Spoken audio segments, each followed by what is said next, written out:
जी नमस्कार दोस्तों। आवाज़े कहानी रवि की ज़ुबानी की 15वीं कड़ी में मैं आपका स्वागत करता हूँ। जी माफ़ी चाहता हूँ, आज बहुत देर के बाद हमारी मुलाकात होने जा रही है।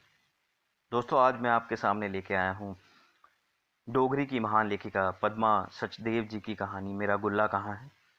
पद्मा सचदेव जी डोगरी भाषा की गिनी चुनी लेखिकाओं में से एक हैं और इन्होंने डोगरी भाषा में बहुत उम्दा और बहुत खूबसूरती से लिखा है। और इनकी कहानियाँ, और मैं क्या ही कहूँ, ये कहानी मुझे बेहद ही खूबसूरत लगी और मैं चाहता था कि आपके रूबरू पेश करूं। तो देर ना करते हुए हम शुरू करते हैं कहानी मेरा गुल्ला कहाँ है। चारों तरफ पहाड़ों से घिरी वादी में डल लेक नगीने की तरह चमक रही थी। डल लेक की छाती पर हौले हौले एक शिकारा आगे बढ़ रहा था। मैं अधलेटी सी हिमालय की बयार को अपने चेहरे पर महसूस कर रही थी। वीर बहुटी की तरह धीरे धीरे मस्त बयार मेरे चेहरे पर रेंग रही थी। इसका कोई रंग न था। इसे मैं आंखें बंद करके ही महसूसना चाहती थी। शिकारे के चप्पू गुल्ला के हाथ में थे। शिकारा हाउस बोटों की कतार से जरा सा आगे बढ़ा। पीछे लालिता, खुशामदीद, बहिश्त, कई हाउस बोट बुजुर्गों की तरह सिर जोड़े बैठे थे। शिकारा चल रहा था। चप्पू की हल्की सी आवाज की लयात्मकता माहौल में रस घोल रही थी। लहरें जैसे लहरा दे रही थी। सृष्टि हैरान सी खड़ी थी कि रह रहकर डल लेक में अपना चेहरा देख रही हो जैसे। अचानक गुल्ला के हाथ रुक गए। चप्पू चलाना बंद हुआ तो संगीत रुक गया। मैंने जरा सी आंख की कोर खोली। सामने कमलों का फैलाव था। दूर तक फैले कमल, कमल ही कमल अपनी डंडियों पर इठलाते, बलखाते, शर्माते कमल झूम रहे थे। आसपास छोटे डोंगों में बैठे बच्चों के हाथों में भी कमल थे। एक 8-9 बरस की नंग धड़ंग लड़की अपने डोंगे से धड़ाम से जल में कूदी। पारदर्शी पानी के नीचे डल की घास इठला रही थी। निरंतर नहाती घास के पत्ते बेहद चिकने और फिसलवां हो रहे थे। इस पानी में लड़की की देह एक मछली की तरह उलटती पुलटती ऊपर को आई। उसने सिर बाहर निकालकर झटका और झटका कर आंखें खोली। उसके हाथों में एक लाल गुलाब था। दूर चार चिनारी के चारों चिनार एक दूसरे की तरफ पीठ करके खड़े मनुष्य लग रहे थे। उनके हाथों में भी एक एक लाल कमल था। लड़की ने हाँफते हुए मुझसे पूछा, "हाँ, हाँ, लाल कमल लोगी?" मैंने आंखें मीचे मीचे ही कहा, "ना, नहीं।" उसने कहा, "अब लो लेना, लेना तो पड़ेगा। हर बरस तुम यहाँ आकर मुझसे कमल लेती हो, अब क्यों नहीं लोगे? ये कमल तुम्हें लेना ही पड़ेगा।" मैं हिमालय की गोद में झूलती रहती थी। उसकी उद्दंडता पर अचरज से चौंक कर मैंने आंखें खोली और गुल्ला की तरफ देखा। उसके हाथों में चप्पू तस्वीर हो रहे थे। उसके दोनों हाथों में भी लाल लाल कमल थे। मैंने ध्यान से देखा। उनमें से खून बह रहा था। गुल्ला के चेहरे पर दहशत थी। अचानक लड़की की आवाज गूंजी, "ले लो, ये कमल ले लो ना, 1 रुपया ही दे देना।" अब मैंने लड़की को देखा। वो पानी में खड़ी थी। डल का पानी जम गया था। वो शीशे की तरह चमक रहा था। आसमान बेरंग बेनूर था। डल के जमे हुए पानी की चमक आंखों को चुभने लगी। मैंने देखा, लड़की जमे हुए पानी में अडोल खड़ी थी। उसके हाथों में लाल कमल थे। उनमें से खून चू चू कर टपक रहा था। टप टप टप। जमी हुई झील पर खून की परतें दर परतें थी। कमल की आंखों में उतरा हुआ खून बह रहा था। लड़की की आवाज फिर गूंजी, "ले लो ना, कमल नहीं लोगी? देखो, इस बार डल में सिर्फ लाल कमल खिले हैं, पीले या सफेद कमल नहीं खिले। अब यहाँ कभी भी पीले या सफेद कमल ना होंगे, सिर्फ लाल ही लाल कमल होंगे। ले लो ना, ले तो ना, ले लो ना।" मैंने अब पूरी आंखें खोल दी। कमल के फूल से खून की बूंद ऐसे ही झरती। जैसे समंदर पर डूबते हुए सूरज की लाली की एक बूंद। लड़की एकदम बड़ी हो गई। वो अब भी निर्वस्त्र थी। उसके बदन पर पानी की जगह खून की बूंदें थी। उसके हाथों में कमल के फूल थे। उनसे गिरती लहू की बूंदें जमी हुई डल पर गिरते हुए फैलकर गोल हो जाती। मैंने लड़की को देखा। वो मुस्कुराई। उस हंसी में दहशत का दरिया पार कर लेने वाली एक पीड़ा थी। मुझे लगा ये लल्लगद की तरह हंस रही है, जैसे लल्लगद की सास उसे पत्थर नीचे रखकर ऊपर चावल परोस कर देती थी ताकि वो ज्यादा लगे, और लल्लगद मुस्कुराती थी। वैसे ही वो लड़की हंस रही थी। उसे उसे देखकर मुझे डर लगा। मैंने गुल्ला की तरफ देखा। वो वो वहां न था। मेरा शिकारा बिना मल्लाह के डोल रहा था। चप्पू डर पर नुचे हुए पंखों की तरह खड़े थे। मैंने जोर से पूछा, गुल्ला, तुम कहाँ हो? कहाँ है मेरा गुल्ला? गुल्ला, तुम कहाँ हो गुल्ला? मैं हिचकियां लेकर रो रही थी। मेरी जाग खुल गई। मैं अपने घर में अपने सोने वाले कमरे में थी। थोड़ी देर तक मुझे समझ ना आई कि मैं कहाँ हूं। मैंने आंखें फाड़ फाड़ कर चारों ओर देखा। मैं लाल कमल के खून के आंसू रोते फूलों का नजारा भुला देना चाहती थी। अपनी आवाज सुनना चाहती थी। मेरी आवाज कहीं भीतर, बहुत भीतर, मेरी रूह की बावड़ी से नीचे, बहुत नीचे थी।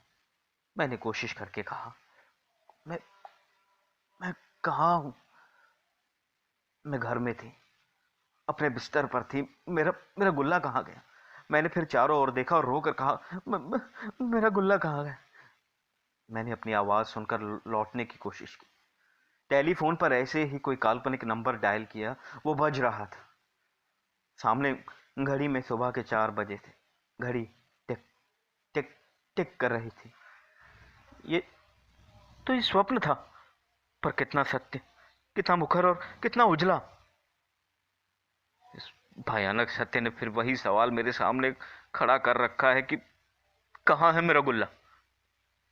ये गुल्ला किसी किस्से का हीरो नहीं, किसी अफसाने का किरदार नहीं, किसी कहानी का राजकुमार नहीं। ये सचमुच का गुल्ला था। ये सचमुच का गुल्ला है। मेरा अपना गुल्ला, मेरा गुलाम मोहम्मद। हर वक्त हंसता रहता था। ड्यूटी पर आता तो भी खुश रहता, जाने लगता तो भी खुश रहता। उसकी उन दिनों नई नई शादी हुई थी। सारा दिन शर्माया सा रहता। मैं उसकी बीवी के बारे में पूछती तो शर्मा कर भाग जाता और हंसने लगता।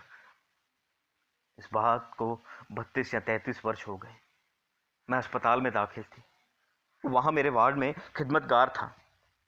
शुरू के दिनों में जब मैं बहुत बीमार थी, तब तब का गुल्ला तो बहुत याद नहीं, लेकिन होश में आने के बाद का गुल्ला याद है। उसका घर निशात बाग के पास था।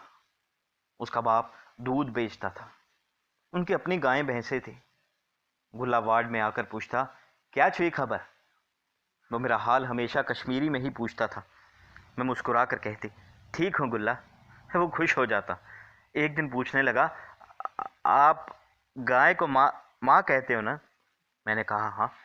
वो खचरी सी हंसी हंस कर बोला, गाय को माँ क्यों कहते हो? मैंने बड़े इत्मीनान से कहा, गुल्ला, जिसकी माँ नहीं रहती ना, उसे भी गाय के दूध पर पाला जा सकता है, इसीलिए ये माँ ही होती है। गुल्ला को नुक्ता समझ में आ गया। सिर हिलाकर बोला, हाँ, ये ठीक है, फिर तो गाय सबकी माँ है। मैंने कहा, हाँ, हम सभी की। मैं गायों की खूब खिदमत करता हूँ। रोज सवेरे अंधेरे में जब मस्जिद में अजान होती है, मैं उठ जाता हूँ। सकीना सोई रहती है। मैंने मुस्कुराकर पूछा, तुम्हारी बीवी ना? तुम तो मौज हो भाई। मैंने कहा, हाँ, माँ से कुछ छुपा नहीं रहता। फिर फिर मैं तुम्हें मौज ही कहूँगा। हाँ हाँ, मौज ही कहना। इस तरह गुलाम मोहम्मद उर्फ गुल्ला मेरा बेटा बन गया। गुल्ला मुझसे 7-8 साल ही बड़ा था, पर उसके चेहरे की मासूमियत किसी बच्चे जैसी ही थी। मौज कहने के बाद न सिर्फ वो मेरा खास ख्याल ही रखता, बल्कि इज्जत भी बहुत करता था। वो पहाड़ियों पर गायों को चरने छोड़ आता। तो वहाँ से कोई अलभ्य फूल, कोई पत्ता मेरे लिए ज़रूर लाता। हर इतवार को वो पशुओं को गीले कपड़े से पोंछता या गर्मियों में नहलाता था। फिर मुझे कहता, गाय मुझे बड़ा प्यार करती है। शाम को चारा डालता हूँ तो प्यार से हाथ चाटती है, पूछता हूँ तो एकदम चुपचाप खड़ी रहती है। मैंने कहा, इंसान करे या ना करे पर पशु खिदमत की कद्र करते हैं। देखो ना, तुम मेरी इतनी सेवा करते हो तो मुझे बड़े अच्छे लगते हो। गुल्ला हंसा और मेरी चद्दर बदलते हुए बोला, तुम तो मेरी मौज हो ना। हाँ गुल्ला। सवेरे दातुन या अखरोट के पत्ते भी मुझे गुल्ला ला कर देता, फिर कहता, इससे दांत एकदम सफेद होते हैं। कभी कभी कोई ऐसा फूल आकर मेरे पास दवाई की किसी खाली बोतल में रख कर कहता, इस साल ये फूल बड़े खूब खिले हैं, बस एक तोड़ लाया हूं। ऐसा फूल तुम्हें कभी नहीं मिलेगा। मैं जंगली फूलों को सूंघती, उनमें से खट्टी मीठी खुशबू आती। जंगली गुलाब की महक निराली होती, उसके पीले चमकते रंग में भी गजब का निखार और कशिश रहती है। उसकी खुशबू में हिमालय से आई बयार की ताजगी होती। मेरी चारपाई पर सारा दिन जंगली गुलाब अपनी महक भरी उन सांसें छोड़ता रहता। अपने घर से बिछुड़ने का दुख किसे नहीं होता, पर पूरे कमरे में फैली उसकी महक में खोई खोई मैं उसके दुख का नाप करती रहती। एक रोज मुल्ला बड़ा खुश था, आते ही बोला, ए मौजी, आज ऐसी ओज बख्शी साहब मोहम्मद, यानी कि हे माँ, आज हमारी तरफ बख्शी साहब आया था। मैंने वैसे ही पूछ लिया, कौन बख्शी साहब? ओ मौजी, बख्शी साहब को नहीं जानते? कार्य कमिश्नर के प्राइम मिनिस्टर। मौजी तुम पागल हो। मैंने पूछा, जम्मू के नहीं? हाँ जम्मू के भी। मैंने उसे छेड़ते हुए कहा, बख्शी साहब ने तुम्हें क्या कहा? मुझे क्या कहता है, हमने सलाम किया, उसने भी सलाम किया, बस। मैंने फिर उसे छेड़ा, अरे बख्शी साहब ने तुम्हारा नाम नहीं पूछा? वो शर्मा गया और फिर कहने लगा, अरे तुम पागल हो वो नाम क्यों पूछता, जो मेरा नाम है वो उसका नाम। मैंने कहा, तो तुम्हारा नाम तो गुल्ला है। वो लापरवाही से बोला, हाँ, जब वो छोटा होगा तब उसका नाम भी गुल्ला होगा। कश्मीर पर हर गुलाम मोहम्मद कभी ना कभी गुल्ला जरूर होता है। मैंने उसे सवालिया निगाहों से देखा। वो कहने लगा, ये सच है, देखो, जो गुलाम मोहम्मद रेडियो पर गाता है ना, उसका नाम भी बचपन में गुल्ला था, उसने मुझे बताया था। फिर वो मेरी टेबल साफ करते करते हवा खातून का गीत गाने लगा, बड़ी बहन सत बारे छसनो चार कर मयोन मालिन्यो बड़ी बहन सतवो। इसका मतलब है, ससुराल वालों के साथ निभ नहीं रही है, ओ मैके वालों, मेरा कोई इलाज करो। मैं सुनती रही। फिर उसकी नज़र मुझ पर पड़ी तो बोला, अरे मौजी, मैं तुम्हें बताना ही भूल गया, ये बच्चों के वार्ड में गुल्ला आया है। वो फिर हंसा। मैंने पूछा, कौन सा गुल्ला? अरे भाई जिसका सिर साफ है, साफ, पूरा साफ। साफ? कैसा साफ? क्या तुम्हारा सिर साफ नहीं? अह, ओ ओ, उसके सिर पर उस तरह फेरा है, उसके सिर में बीमारी थी ना। मैंने कहा, अच्छा, वो जो लंबा सा कुर्ता पहने पूरे वार्ड में घूमता रहता है? हाँ हाँ, वही वही है।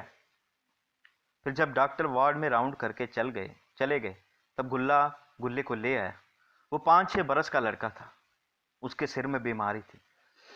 पूरे सफाचट सिर पर एक तरफ पट्टी बंधी थी। पर वो इससे भी नियाज था, आते ही बोला, आपा, तुम्हारे पास बिस्कुट है? मैंने हैरान होकर उसे देखा, पहली मुलाकात में, अरे ये कैसा सवाल। वो मुझे बेवकूफ समझकर बोला, अरे नहीं जानती? अरे बिस्कुट गोल गोल, वो मीठी सी। मैंने पूछा, बिस्कुट का क्या करोगे? उसने कहा, अरे कुछ नहीं, देखूंगा कैसी होती है। ये कहकर वो चला गया। जाते जाते बोला, फिर आऊंगा, अब जाता हूं। शाम को मैंने गोल बिस्कुटों का पैकेट मंगवाया। फिर किसी को भेजकर गुल्ले को बुलवा भेजा। अपने सिर की परवाह किए बगैर वो भागता हुआ आया और आते ही उतावली से बोला, बिस्कुट आ गए? उसे मालूम नहीं कैसे पता चला, पर मैंने ये सुना था कि सिर में टीबी होती है तो आदमी जहीन हो जाता है। वो आकर बड़े इत्मीनान से मेरी चारपाई पर यूं बैठा जैसे हमेशा से यहीं बैठता आया हो। फिर बोला, दे दो ना माई। मैंने उसकी गोदी में बिस्कुटों का पैकेट रख दिया। उसके बाद उसने मेरी तरफ न देखा, पैकेट फाड़ कर बिस्कुट खाने लगा। ऐसे मनोयोग से उसे खाते देख मुझे बेहद तृप्ति हुई। वो हर बिस्कुट को कुतर लेता ताकि मैं ना मांग लूं। फिर जब पूरा पैकेट खत्म हुआ तो वो इत्मीनान से बोला, "हाँ, बिस्कुट बहुत अच्छी थी।" मैंने कहा, अरे मैं क्या जानूं, मुझे तो तुमने एक भी ना दी। भाई इतनी थोड़ी थी, तुम्हें क्या देता। पर हाँ, कल जरूर दूंगा। ये कहकर वो हाथ झाड़ कर चला गया। अब मैं गुल्ला के लिए रोज बिस्कुट मंगवाती थी और वो इत्मीनान से खाकर हाथ पोंछ कर चल देता। मैंने अपने मुंह में बिस्कुट ठूसे हुए एक दिन बोला, आपा तुम गम ना करो, जब मैं 5वीं चढ़ूंगा ना तब तुमसे निकाह कर लूंगा। मैंने संजीदगी से पूछा, अरे क्या तब भी तुम्हें बिस्कुट मंगवा कर देनी पड़ेगी। वो भावी शौहर के रुआब से बोला, हाँ, बिस्कुटों के बगैर मैं तुमसे शादी थोड़े करूंगा। और तब मैं बड़ा हो जाऊंगा और शाम तक तुमसे 100 रुपया कमा कर दूंगा। जब गर्मियों में हिंदुस्तान से विजिटर आएंगे तब मैं दिन रात काम करके तुम्हारे लिए रुपए कमाऊंगा। हाँ, पर देखो, खाना तुम्हें ही बनाना पड़ेगा। मैं तुम्हें मुर्गा कटवा कर ला कर दूंगा। मैंने कहा, अरे तुम क्यों नहीं काटोगे। ना ना ना, मैं क्यों काटूं, मुझे खून से डर लगता है। मैंने कहा, गुल्ला तुम छोटे हो, शादी कैसे होगी। अरे मैं तब छोटा थोड़े रहूंगा, बहुत बड़ा हो जाऊंगा। तब तुम मुझे गुलाम मोहम्मद कहना, गुल्ला नहीं। और जब मैं बड़ा हो जाऊंगा ना तब तुम छोटी हो जाना। और जब काजी साहब निकाह के लिए पूछे तब हाँ कर देना। पर खाना बनाना सीखना। मेरी माँ तब खाना नहीं बनाएगी, हाँ तुम ही बनाना। अच्छा ये बताओ कि तुम क्या खाओगे। अरे क्या खाऊंगा, हाक और भात खाऊंगा। कभी कभी तुम उसमें गोश्त भी डालना, फिर वो मजेदार होगा। अब मैंने एक आज्ञाकारिणी भावी पत्नी की तरह सिर झुकाकर मंजूर कर लिया और कहा, मीट के शोरबे में हाक खूब मुलायम हो जाएगा। मैं तुम्हें गांव से शाली यानी कि कश्मीरी चावल मंगवा कर दूंगा। वो चावल अच्छा होता है, हिंदुस्तान में कभी नहीं मिलता। बिस्कुट खा चुकने के बाद घर के खाने की याद आते ही गुल्ला को माँ की याद आई। कहने लगा, मेरी माँ बड़ा अच्छा गोश्त पकाती है। जब कभी मुर्गा कटता था मैं वहां से उठ जाता था। मुझे उससे डर लगता था, मुर्गे को पता चल जाता था उसे काटा जाएगा, इसलिए वो जोर जोर से रोता था, पक पक पक। मैंने कहा, फिर तुम उसे खाते क्यों हो। वो बोला, खुदा ने उसे खाने के लिए ही बनाया है। मैंने उसके सिर पर स्नेह से हाथ फेरा और फिर पूछा, गुल्ला खुदा ने तुम्हें और मुझे बीमार क्यों कर दिया। वो सोचने सा लगा, फिर बड़े बुजुर्ग की तरह बोला, अपने अपने गुनाह भी तो भुगतने हैं ना। मैंने कहा, गुल्ला तुमने तो कोई गुनाह नहीं किया, मैंने भी नहीं किया, फिर ये मुझे बीमारी क्यों हुई। गुल्ला गंभीर हो गया, फिर बोला, हम जो गुनाह करते हैं ना उनका हमको भी पता नहीं रहता। अल्लाह मियाँ खुद हिसाब रखते हैं। वो जैसे इस पचड़े में पड़ना नहीं चाहता था। ये कहकर वो भाग गए। मैं उसे जाती हुई देखती रही। फिर एक दिन मुंह में बिस्कुट भरकर उसने कहा था, आपा मेरे गुनाह खत्म हो गए, मैं ठीक हो गया हूँ। आज बड़े साहब ने आकर कहा, गांव से किसी को बुला लो, मुझे आकर ले जाएगा। आपा तुम्हें भी खुदा जल्दी ही निजात देगा। उसने बुजुर्गों की तरह हाथ ऊपर उठाकर कहा, आमीन। मैंने भी कहा, सुम्बा मीन। फिर वो चला गया। गुल्ला चला गया, फिर भी गुल्ला था। वो मेरी खिदमत करता था और सारे कश्मीर की खबरें मुझे सुनाता था। वो जब मौज में होता मुझे कहता, मेरे बाप को तो बख्शी साहब ने पाला है। मैं पूछती, वो कैसे। वो कहता, मेरा भाई तो उसी के पास चौकीदार था। बख्शी साहब बड़ा आदमी हुआ तो उसे कांस्पिटल बना दिया। बख्शी साहब साहब ही उसका बाप है। हाँ, मैं उसकी इस इबादत पर हैरान रह जाती। कितना सीधा सच्चा इंसान था मेरा गुल्ला। इतने बरसों बाद ख्वाब में आया भी तो कब, जब कमल के फूलों से महक की जगह खून की बूंदें चुने लगी। जब आग लग गई, जब कश्मीर एक खबर हो गया। इस गुल्ले को तो मैं जानती थी, पर यह कौन गुलाम मोहम्मद है जिसकी तस्वीर आज अखबार के मुख पृष्ठ पर है, जिसके हाथ में AK-47 है और जिसके मुंह पर नकाब है, जिसकी आंखों में दहशत है, जिसके हाथों में खून लगा है, जिनमें बंदूक है जो किसी को भी मार सकती है। अगर यही मेरा गुल्ला है तो इसके हाथों में, इसके मासूम हाथों में बंदूक पकड़ाने वाले हाथ किसके हैं? इसके जिम्मेदार कौन है? कौन है इसका जिम्मेदार?